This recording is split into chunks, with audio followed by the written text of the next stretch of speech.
तो जिन्नात का अमाल करने से पहले उसके लिए घेरा बनाने के लिए सीखने पड़ता है, और उसमें क्या क्या पढ़ा जाता है वो सबको मालूम नहीं है। तो इसलिए दोस्त मैं बता रहा हूँ कि आप जब घेरा बनाइएगा, घेरा खींचिएगा, अमाल के लिए शुरुआत कीजिएगा, और अमाल में बैठने का जब वक्त आएगा तो अमाल में बैठने से पहले आपको घेरा बनाने पड़ेगा, उसके बीच में आपको बैठने पड़ेगा।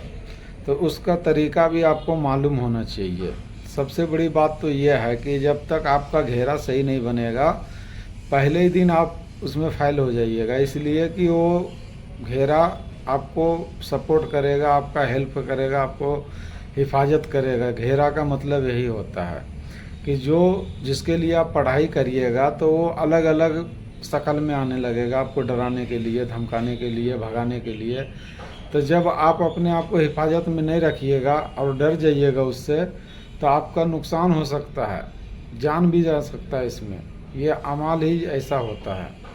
तो इसके लिए जो है कि आपको सीखना चाहिए घेरा बनाने के लिए, कि मेरा घेरा मजबूती से बन जाए और उसमें हम जब बैठ जाए तो फिर किसी का हिम्मत नहीं है कि हमें छू सके। फिर आप उसके बाद अपना अमाल आराम से पढ़ सकते हैं। आपके आगे पीछे कुछ भी आता जाता रहे, उससे आपको कोई फ़र्क नहीं पड़ेगा, आपको छू नहीं पाएगा। तो दोस्तों, पहले आप घेरा बनाने का तरीका जान लीजिए और सीख लीजिए, इसके बाद ही किसी अमल के तरफ आप बढ़िएगा तो आपको फ़ायदा हासिल होगा और आप हिफाजत में रहिएगा। तो सबसे पहले तो कुरान मजीद का जो है कि 4 सूरा है, वो छोटा छोटा सा ही है, ज़्यादा बड़ा नहीं है। सबसे पहले पढ़ा जाएगा कुल हुवल्लाहु अहद अल्लाहु समद लम युलिद वलम यूलद वलम यकुल लहू कुफुवन अहद।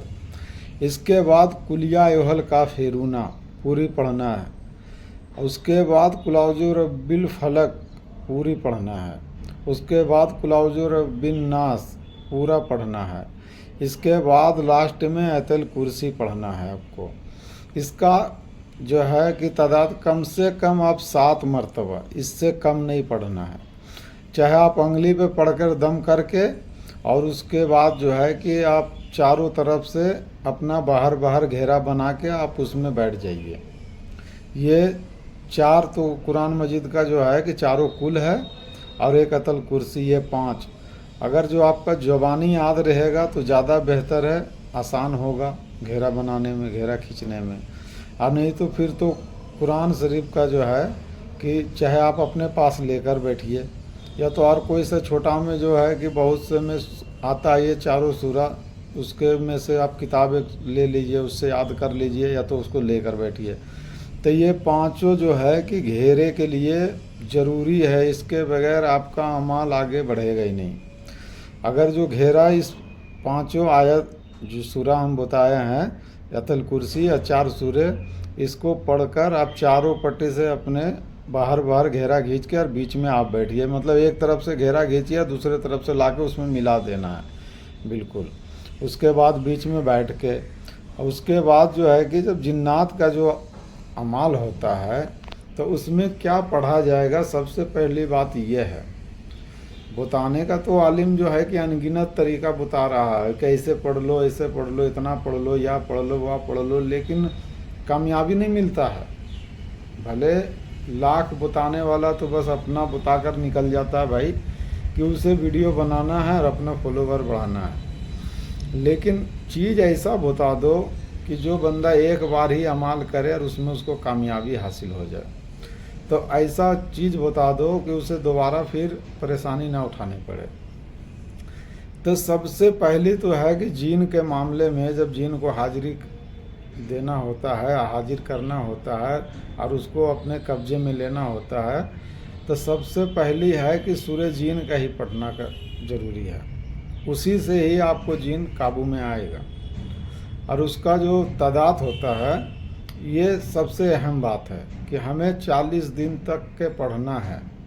और वो कितने बार पढ़ना है, अगर जो किसी भाई को आपको लगे कि हमें इस अमाल को करना है, तो सिर्फ मैं उसका तादाद बता दूंगा, लेकिन यह अमाल 40 दिन चलेगा। 40 दिन से पहले इसमें कुछ भी हासिल नहीं है। इसलिए कि जिन्नात को हासिल करना और उसको अपने काबू में कब्जे में करना एक ये बहुत बड़ा अमाल है, कोई आसान काम नहीं है।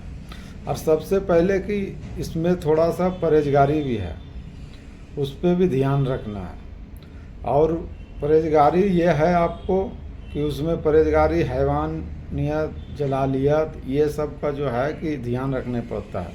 मतलब कि जैसे कि अंडा नहीं खाना चाहिए उस वक़्त अमाल के दौरान, गोश्त नहीं खाना चाहिए, दूध भी नहीं पीना चाहिए, थोड़ा हरा सब्जी का इस्तेमाल करना चाहिए उस वक़्त। और जो है कि औरत वगैरह से भी थोड़ा हिफाजत रहना चाहिए। मतलब ये सोच लो कि औरत के पास इस अमाल के दौरान जाना ही नहीं है बिल्कुल भी। और रोज़ा रखो 40 दिन का, फिर अमाल के दौरान 40 दिन का रोज़ा रहेगा। इसके बाद जो है कि जब आखिर में जब यो बीच में जो आने जाने वाला चीज़ रहेगा वो आपके सामने आते जाते रहेगा, लेकिन आपको बिल्कुल भी डरना ही नहीं है, हर हाल में भी नहीं उठना है। अगर जो आप अमाल के दौरान घेरे से बाहर आ गए तो समझ लीजिए कि आपका अमाल भी ख़राब हो गया और आपके साथ क्या होगा इसका कोई गारंटी नहीं है। तो दोस्त, घेरा आपका मजबूत रहेगा और जो तरीका पढ़ने का उस तरीके से आप पढ़ते रहिए। उसके बाद जो है 40 दिन जब लास्ट दिन हो जाएगा अपना अमाल पूरी करके, खुद ब खुद आपको लास्ट में आके आपके सामने जो है कि वो हाजिर हो जाएगा और फिर कहेगा कि आप क्या चाहते हैं, आपको मेरे को बुलाने का मकसद क्या है। तो जो आपका अंदर का ख्वाहिश था, जिस मकसद से आप उसे बुला रहे थे, और वो उससे जायज़ काम ही, नेक काम ही करवाने में बेहतर है, किसी का भलाई करवाने में ही बेहतर है। लेकिन गलत काम अगर जो आप करवाओगे तो हो सके आपके ऊपर किसी न किसी दिन वो गुस्सा में आके आपके ऊपर हमला कर जाएगा।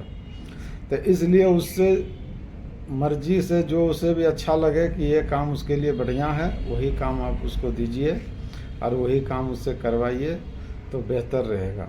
दोस्तों, अगर जो और इस वीडियो में कुछ आप लोग को समझ नहीं आएगा तो कमेंट में पूछिएगा, ज़रूर इंशाल्लाह हम बताएंगे। ये कुरान से अमाल है ये।